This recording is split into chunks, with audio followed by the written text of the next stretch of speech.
শর্মা মুর্দাবাদ তবে শর্মা মুর্দাবাদ অসম সরকার হায় হায় অসম সরকার হায় হায় বিদ্যুৎ বিভাগ হায় হায় No justice, no rest. No rest, no rest. I'm talking about. We want justice. No justice, no rest. No rest, no rest. কটাৰ দাবীত সদৌ অসম সংখ্যালঘু ছাত্ৰ ইউনিয়ন আমচুৰ কেন্দ্ৰীয় সমিতিৰ নিৰ্দেশমৰ্মে সমগ্ৰ অসমৰ লগতে হোজাই জিলাত আজি আমি 2 ঘণ্টীয়া অৱস্থান ধৰ্মঘট পালন কৰি আছোঁ। প্ৰতিকূল বতৰ নেওচি আমাৰ শ মানে আমচু কৰ্মী আৰু সমৰ্থকসকলে এই আন্দোলনত যোগদান কৰিছে আৰু বিভিন্ন দাবীৰ উপৰিও আমাৰ আৰু আন এটা উল্লেখযোগ্য দাবী আছিল যে লামডিং সংৰক্ষিত বনাঞ্চল বা অসমৰ বিভিন্ন প্ৰান্তত যিসকলক উচ্ছেদ কৰা হৈছিল সেইসকলক পুনৰ সংস্থাপন কৰিব মানে কৰাৰ বাবে কিন্তু হোজাই জিলাত আজি প্ৰায় 3 বছৰ সম্পন্ন হ'ল। কিন্তু দেখা গ'ল যে একাংশ বিষয়াই 2-এজন বিষয়াই জিলা প্ৰশাসনক বা কেন্দ্ৰীয় চৰকাৰক ইভেন গুৱাহাটী উচ্চ ন্যায়ালয়ক ভুল পথে পৰিচালিত কৰি তেখেতসকলে ভুল তথ্যৰে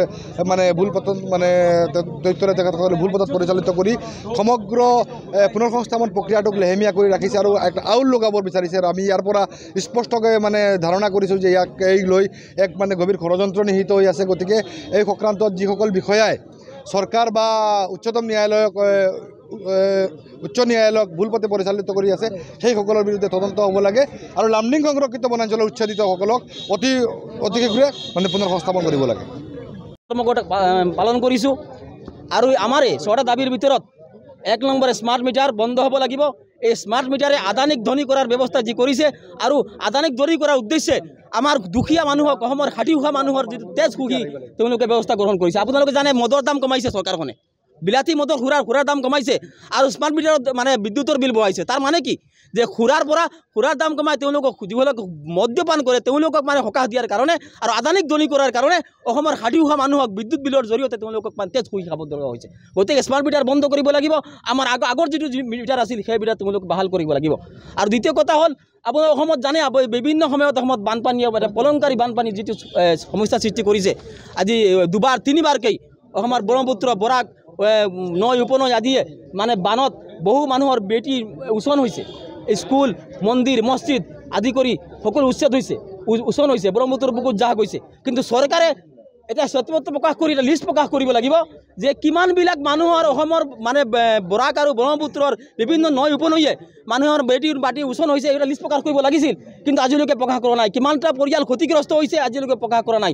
আমাৰ দাবী হ'ল এইটো লিষ্ট প্ৰকাশ কৰি শ্বেতপত্ৰ এখন প্ৰকাশ কৰি আৰু তেওঁলোকে জনাব লাগিব যে ইমানকেইটা পৰিয়াল অসমত বানপানীৰ জৰিয়তে গৰাখহনীয়াৰ জৰিয়তে মানে তেওঁলোকৰ বেটি মাটি উচন হৈছে আৰু এই মানুহসকলক যিবিলাক ভূমিহীন হৈছে গৰাখহনীয়াৰ জৰিয়তে এওঁলোকক অসমৰ বিভিন্ন ঠাইত পৰ্যাপ্ত পৰিমাণে তেওঁলোক মানুহ হিচাপে জীয়াই থাকিবৰ কাৰণে তেওঁলোক ভূমি প্ৰদান কৰিব লাগিব, তেওঁলোক ক্ষতিপূৰণ দিব লাগিব।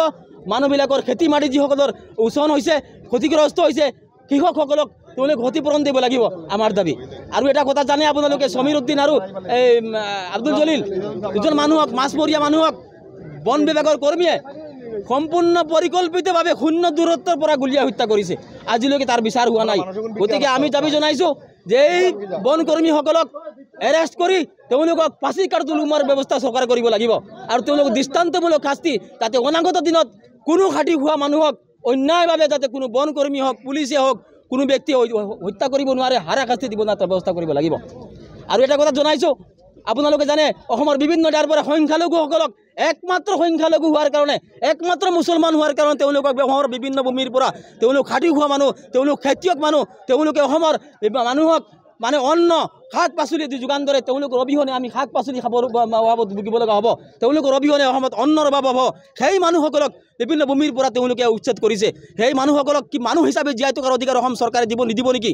আমি দাবী জনাইছোঁ সেইসকলেও আপোনাৰ নিচিনা মুখ্যমন্ত্ৰীৰ নিচিনা অসমৰ বিভিন্ন জাতি জনগোষ্ঠীৰ নিচিনা যাতে মানুহ হিচাপে জীয়াই থাকিব পাৰে, সম অধিকাৰে জীয়াই থাকিব পাৰে, তেওঁলোকক উপযুক্ত ক্ষতিপূৰণ দি ভূমিৰ ব্যৱস্থা কৰি তেওঁলোকক মানুহ হিচাপে জীয়াই থকাৰ ব্যৱস্থা কৰি দিব লাগে বুলি আমি দাবী জনাইছোঁ।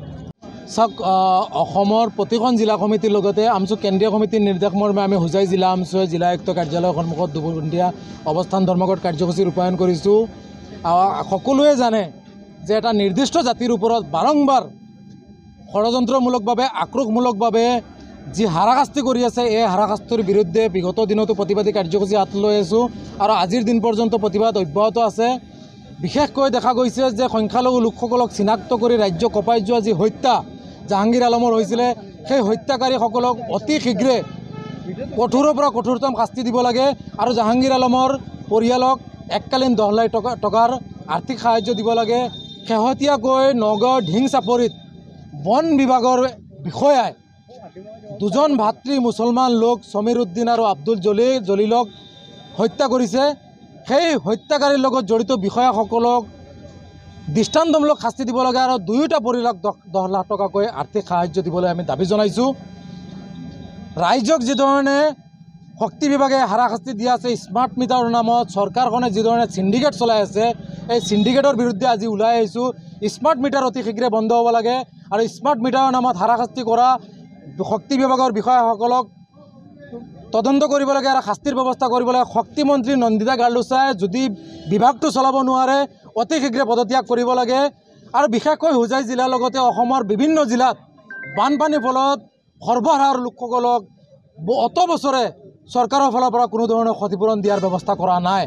গতিকে আমি স্পষ্টভাৱে দাবী জনাইছোঁ, হোজাই জিলাৰ লগতে অন্যান্য জিলাৰ লোকসকল যিসকল বানপানীৰ ফলত ক্ষতিগ্ৰস্ত হৈছে, এই লোকসকলক অতি শীঘ্ৰে ক্ষতিপূৰণৰ ব্যৱস্থা কৰিব লাগে আৰু গৰাখহনীয়াৰ ফলত সৰ্বহাৰা লোকসকল, উচ্ছেদৰ ফলত সৰ্বহাৰা হোৱা লোকসকলক অতি শীঘ্ৰে পুনৰ সংস্থাপনৰ ব্যৱস্থা দিব লাগে আৰু গৰাখহনীয়া প্ৰতিৰোধৰ ক্ষেত্ৰত আধুনিক পদ্ধতিৰে গৰাখহনীয়া প্ৰতিৰোধৰ ব্যৱস্থা চৰকাৰখনে কৰিব লাগে। দমালি মাৰিলে নহ'ব আৰু সাংবাদিকৰ আগত ডাঙৰ লেকচাৰ মাৰিলে নহ'ব, হাতে কামে লাগিব। গতিকে আমি স্পষ্টভাৱে এই বিভিন্ন দাবীৰে আমি অসমৰ প্ৰতিখন জিলা সমিতিৰ লগতে হোজাই জিলা আমচুৱে জিলায়ুক্ত কাৰ্যালয়ৰ সন্মুখত দুবৰ্ণীয়া অৱস্থান ধৰ্মঘট কাৰ্যসূচী পালন কৰিছোঁ আৰু জিলায়ুক্তৰ জৰিয়তে মুখ্যমন্ত্ৰীলৈ স্মাৰকপত্ৰ দিছোঁ। আমাৰ দাবীসমূহ যদি নামানে আগন্তুক দিনত ইয়াতকৈ ভয়ানক প্ৰতিবাদী কাৰ্যসূচী হাতত লোৱা হ'ব। স্পষ্টভাৱে সকীয়াই দিব বিচাৰিছোঁ, সংখ্যালঘু লোকসকলৰ সাংবিধানিক অধিকাৰ খৰ্ব কৰা কাৰ্য আমচুৱে সহ্য নকৰে। সংখ্যালঘু লোকসকলক হাৰাশাস্তি কৰা কাৰ্য আমচুৱে সহ্য নকৰে। প্ৰয়োজন সাপেক্ষে আমি ৰাজপথ অৱৰোধ কৰিম, প্ৰয়োজন সাপেক্ষে আমি ৰেলপথ অৱৰোধ কৰিবলৈ অসম স্তব্ধ কৰি পেলাই প্ৰতিবাদী কাৰ্যসূচী হাতত ল'ম। সাংবিধানিক অধিকাৰ কোনেও নিদিলে আমি সাংবিধানিক অধিকাৰ কাঢ়ি আনি হ'লেও আমাৰ অধিকাৰ আমি সাব্যস্ত কৰিম, আমাৰ জাতিৰ অধিকাৰ আমি সাব্যস্ত কৰিবলৈ আমি ইতিমধ্যে প্ৰস্তুত আছোঁ। গতিকে আমি স্পষ্টভাৱে দাবী জনাইছোঁ, অসম চৰকাৰে মুখ্যমন্ত্ৰী হিমন্ত বিশ্ব শৰ্মাই আমাৰ দাবীসমূহ পালন কৰিব লাগে, অন্যথা আগন্তুক দিনত ভয়ানক প্ৰতিবাদী কাৰ্যসূচীৰ সন্মুখীন হ'বলৈ প্ৰস্তুত থাকিবলৈ আমি স্পষ্টভাৱে সকীয়াই দিছোঁ।